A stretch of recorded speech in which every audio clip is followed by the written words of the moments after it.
Today is 12th April 2008, and we're here in Lakewood, Colorado at 1805 South Balsam Street as a part of the Veterans History Project, working in concert with the Library of Congress.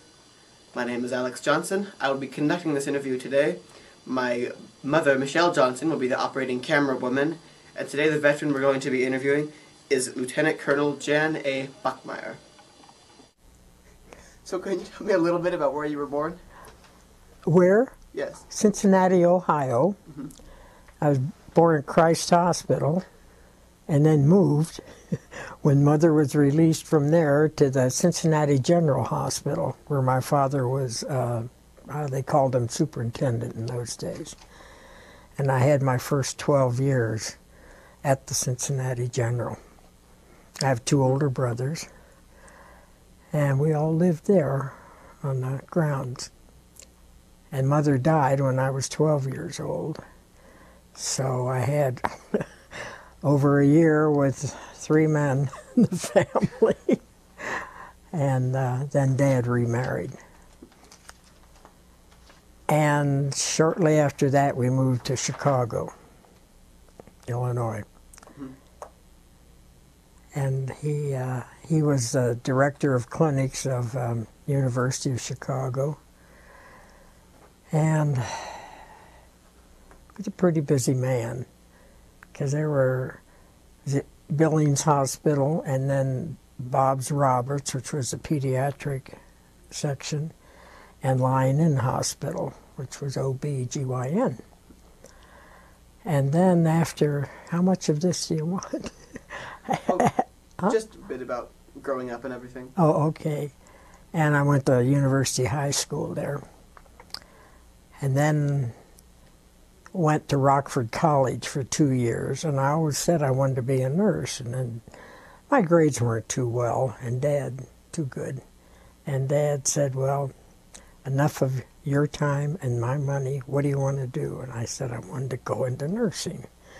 So I went into a 3-year program there in Chicago at Evangelical Hospital, which was an old German deaconess. And had 3 years training, and from there, that was in 1940, and 1944, we graduated in 43. In 1944, in January, I went in the Army. Mm-hmm. And we had to go through the Red Cross at that time, so I guess I'm still a member of the Red Cross. I have all the pins. And that began my military career. Mm-hmm. And of course we were at Camp McCoy, and then Wisconsin, and then we went down to Camp Barkley, Texas, and joined our unit down there. And shortly thereafter, it was in April, I believe, we were sent over to England aboard a troop ship. And we were there before D-Day. And we were attached, this is rather funny too, we were attached to another unit already established over there, which was another general hospital. Mm-hmm. And then we moved on to our general hospital, which was 192nd. And I wondered why all the signs on the post looked like the map of Ohio. And apparently an Ohio unit was supposed to go in, but they were diverted to another place. I can't remember the history of that. And so we were operable after, well, we had 2 wards open before D-Day.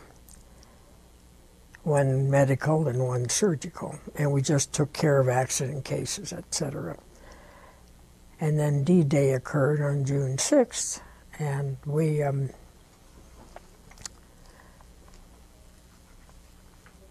were alerted to be ready for patients, but we didn't get any for about a week because they most of them were Navy personnel then that were picked up in the channel. So we had to learn all the Navy lingo. It was, I shouldn't say fun, but it was interesting, and yes, it was fun in that respect, because the corpsmen that we got were really very helpful to us, and to our corpsmen too. So we got a train load in at one night, about a week later, and everybody was called out for duty, and everybody that could help with carrying litters did. They did a triage up in our headquarters, and then they had to bring them down. And then we had some kind of contraption with 2 wheels that they would put the litters on to help, you know, rather than have to hand carry them all the way. And one of my roommates, I didn't mention this earlier, but there were 4 roommates for my class in training. We went in the same unit. 5 really, but the 4 of us were very good friends during training. And one of them, Osh, as we were all called, we all had nicknames, and I would just go from one ward to another and get the patients comfortable. And of course these fellows all came in just with between 2 army blankets, and because they had lost everything en route. And then our busy days started, and we did 12-hour duty 7 days a week, 7 a.m. to 7 p.m. or 7 p.m. to 7 a.m. And that one, I can't remember when we stopped doing that, but when things evened out a bit, and I guess when hostilities stopped. But was really memorable in my memory was D-Day. When it started, that night we heard the drone of planes, and of course we couldn't see anything because they were all flying blacked out. And we, the morning when we got up in anticipation of getting patients, we all looked up at the horizon, and from horizon to horizon, nothing but airplanes. Anything that would fly was flying. Whoops, excuse me. It's okay. It was really an air armada, and it was something to see. I get chills even.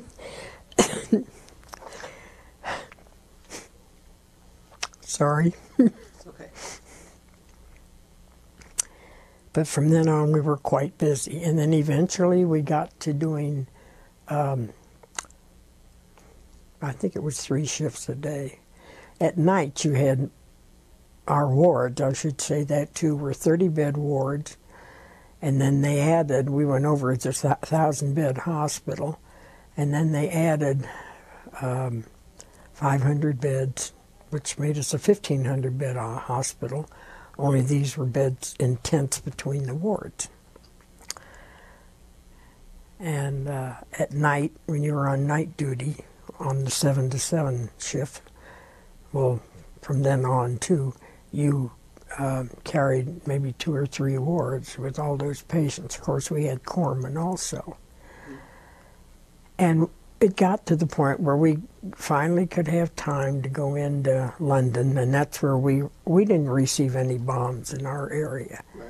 But we went into London, and we saw them there. I mean, that's when we were aware of what was going on. But we just followed what the British were doing. If we were in a movie, they would say there's an air raid going on, and We could hear the bombs, but nobody ran out, so we didn't either. Sat there with our fingers crossed. And then finally, let's see, when I forgot when England gave in. Was that May or earlier? It was May 8th. Or when the Axis gave in, Germany capitulated. It happened that my roommate and I were on a 3-day pass, and they extended all the passes to 2 days. So we had a 5-day pass, and we were going up to see some friends at one of the Air Force units. And we were in London when the lights came on. It was something to see. And we just sort of stood back and watched the British celebrate. It was just unbelievable. Then shortly after that, we started phasing out our hospital, and we were told we were going to go over to the Pacific. And so they were bringing a lot of the British officers in to tell us about experiences over there and what it was like, those that had been stationed. Well, then pretty soon the Japanese gave in, and that was our celebration.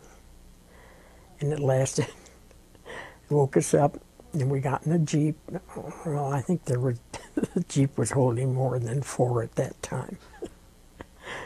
Drove through all the back roads all around town, and I still have articles that were written about it. And then finally we were told that, well, that was over, so we were going home. And we left England at Southampton aboard the Queen Elizabeth, and it was her maiden voyage from Southampton, because she had been used as a troop ship in the Pacific.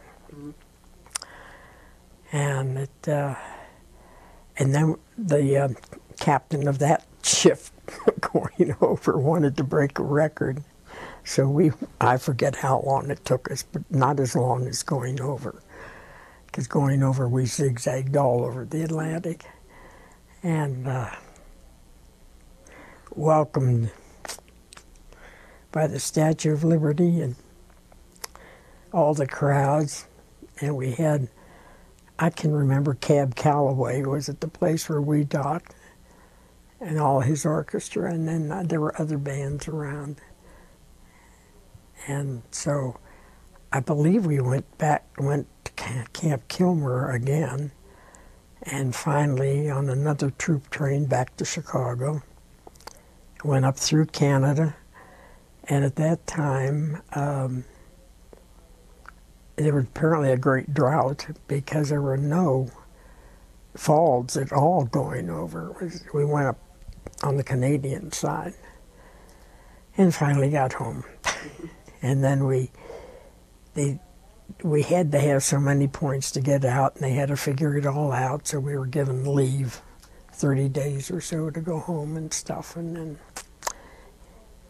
most of us left service at that point. We were just separated because we had been under home rule, school rule, and also Army rule. We decided we wanted to try our wings.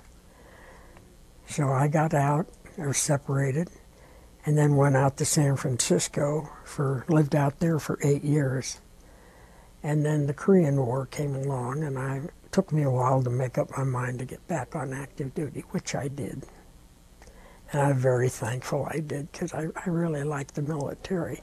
I was doing what I was taught, and of course I was shifted all over the place. But I enjoyed it very much. Sometimes some assignments were not as good as others, but this too will pass. And that's about when I came back. I was back on active duty oh gee, about 3 months, and then I had orders for Korea. And I got there sort of at the end. And at that time, they said it was just a police action, but a bullet is a bullet. And then we had, they were still finding bombs, etc., so we got civilians they had to take care of, too. And I was stationed with the 43rd MASH near Uijambu. And that was sort of fun later on when they had the TV series of MASH. That's what they sort of based it on. And after that, let's see, I had numerous assignments in the States. But then I ended up in Vietnam. In the Vietnam War? Yeah, that was active duty war.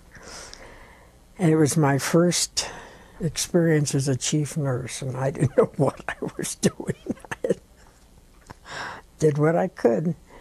And I was stationed in Saigon at the time. And I was with the 17th Field Hospital. Just a second. So can you continue with your Vietnam history? Okay, I'll try my best. Well, being in Saigon, you were right sort of in the middle of the war all the time. And many of the people that were in the field said that they were glad they were in the field and not in Saigon, because the Viet Cong had a habit of letting bombs go off in the morning, and they would set a bomb off, and of course Americans, being curious, would run to the door. So we there would get, and mainly with fragments of glass. And sometimes these fragments would be rather deep, cutting arteries, etc. So we were pretty busy. But we also had doctors of all services, I should say, there. Medical, surgical, of course. Mm-hmm. And then we had an ENT man. And we had a woman, Vietnamese doctor who was educated in the States as an ophthalmologist. And she wasn't there constantly, but on... and believe it or not, there were OB men, too. We didn't have any. But we would... it's a third field, which was we were just a bed hospital. And, of course, it was the funniest war I've ever been in. We'd go up, on we were billeted in hotels, and we were in a new one, the whole unit. And no elevators, but I was trying to think. I think they had 5 floors, but it was the ground floor, and then the next floor was the first floor. So we had to hike up all those steps. And the steps were not of our normal gait, normal, however, or what are they, 12 inches or so a foot? They were just off. And these are little people, and how they ever managed to get up and down, I don't know. It was unbelievable. So we were way up on the top floor, and we go up on the roof, and we could see the night ending in, and they would just bombing them out further. And look, I was States, and I'd say, you won't. They'd say, well, we're on our way over, individually, and I'd say, well, not here, because it's just unbelievable. But we were busy, and I went through one Tet there, which is their holiday, main holiday, and I happened to be in town at the time. And it, like a first got there, and then you just sort of took it in your stride. And the buses all had wire on them to keep, they had a habit of going by on their motorcycles or what have you. I forget the name, all those little things, and would throw bombs in, you know, hand grenades, I should say, or under the buses. And these were our GI buses, too. But I'm sorry, I have to stop and think. It's okay. I'm not using this really in sequence. It's just on. Oh, anyway, getting back to Tet, we had one open air hotel we used to go to and get Cokes and stuff like that. And somebody set off firecrackers, a whole stream of them. Needless to say, we got under what tables we could, which weren't very big. A few episodes like that throughout. And you just had to be careful. Mm-hmm. And fortunately, none of our outfit were hurt. Well, we finally dispersed our living quarters with both the nurses and the doctors. And they could, if they had a chance to rent some of these houses, they did. And it worked out pretty well. And thank heavens, we had the helicopter medevac. I wish we had had it in World War II and Korea. Well, we had it in Korea, but it would have sure been a godsend in World War II. Because by the time we got patients back in England there, they had at least a 50% chance of living. And one thing they learned in Korea, in Vietnam too, that open wounds were left open and not sutured. And casts were, can't even remember how the casts were, but they were applied when necessary. But if it was an open wound, I guess we windowed the cast and let it drain. Otherwise, they had horrible infections. Because that's when they learned that they played sort of dirty in the war. It wasn't any more cut and dried.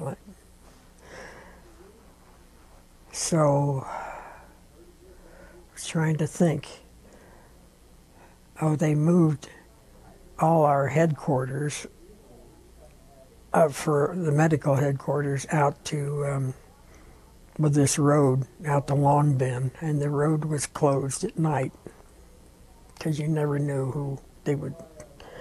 And then the first vehicles over in the morning were sort of leery because they would plant their bombs and stuff, what they're doing now. But it was an interesting experience, and yet we had moments of free. I remember our unit had a picnic at one time, and it was out of, we weren't the only unit doing this, out of city limits. We had to provide our own guards around the perimeter while we had a picnic. That seemed sort of ridiculous. And I did ride some of the helicopters there too, which I really shouldn't have, but I did. And all in all, it was pretty good. And I know I got home, well, we had just a year tour. But it was very interesting. When I came home, I was assigned to Fort Myer in Washington, D.C. And that was just when we had, at the end of, in the 60s, and when we had the burning of Washington, D.C., and I had just gotten there, and I was ready to go back to Vietnam, because I thought at least you knew who your enemies were back there. But I stayed with the assistant chief, and she I think she was on the 8th floor, and it overlooked all of D.C. area, and you could see all this black smoke and the whole place burning. It just didn't seem natural. Okay? And that was quite an experience in that area. And in order to get over to Walter Reed, which we used to go right through town, we had to take the beltway around. It would take forever. And of course we had command performances too. So then after D.C., where was I sent? Oh, to Killeen, Texas. And we still were getting veterans from the war, and then getting a lot of the new nurses up from basic in San Antonio that were sent over.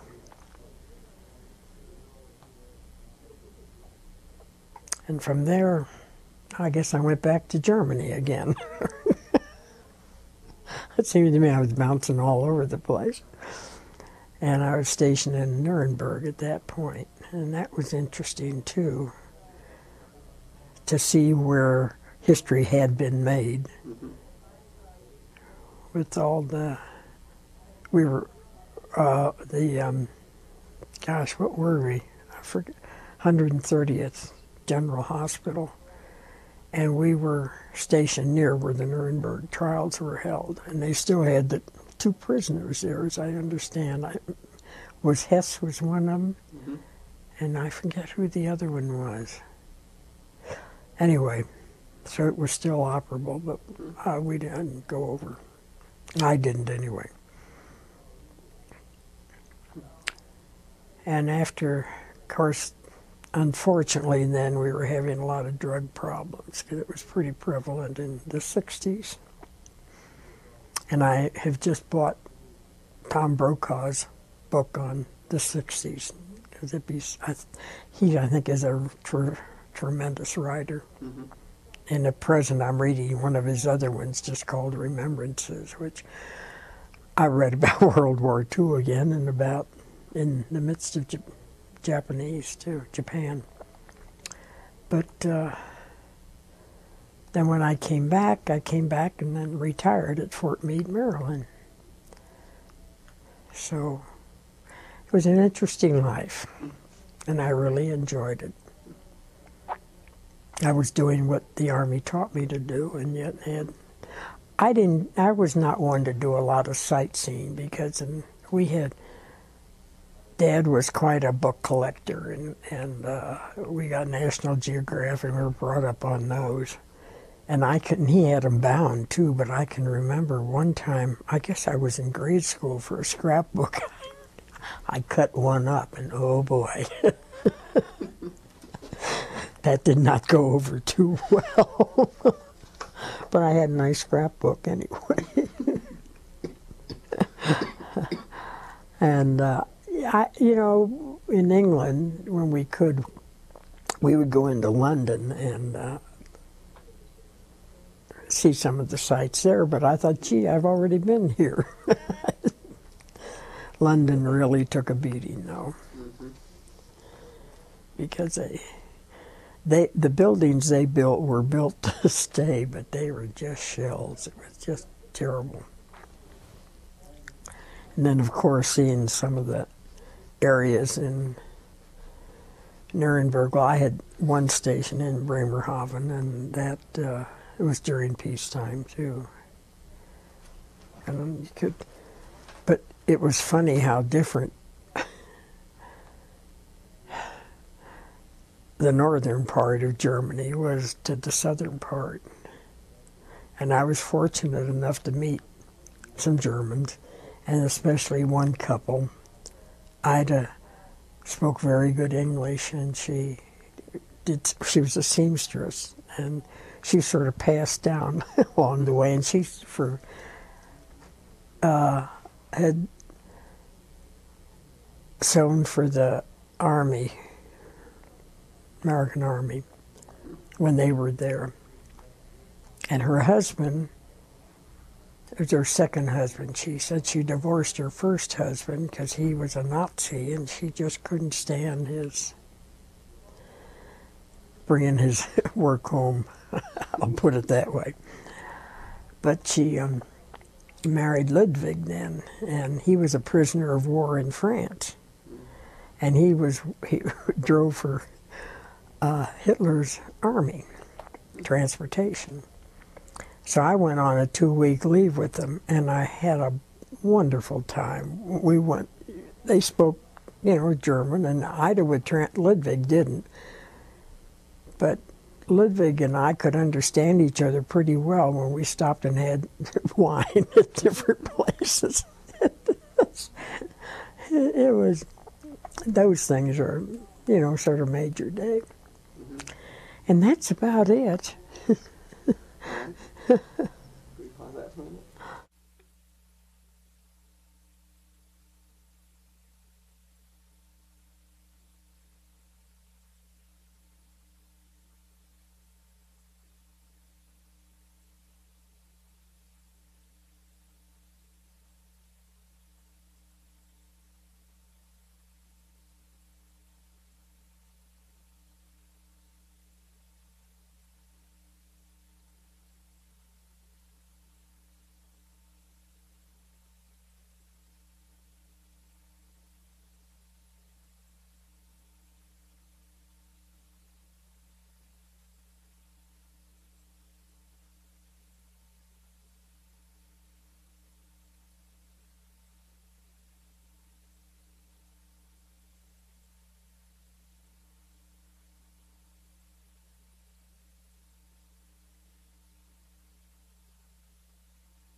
I forget what they they didn't call them shell shock. They did that in World War I. I can't remember what we called them, but anyway, they had some mental problems. But I wasn't involved in that type. Mm-hmm. And we didn't have, as I say, we were mainly an orthopedic hospital, and then we had a burn ward that was interesting, the way we handled the burns there then instead of the way we do it nowadays. So that's about the only way I can answer your question. Well, that's a good answer. Don't forget, things have faded a bit too in my mind. Well, ma'am, I just wanted to say thank you. Well, thank you very much for listening to me. I know it's been rather confusing, but no, maybe you can put it together. Thank you very much. Thanks, Alex.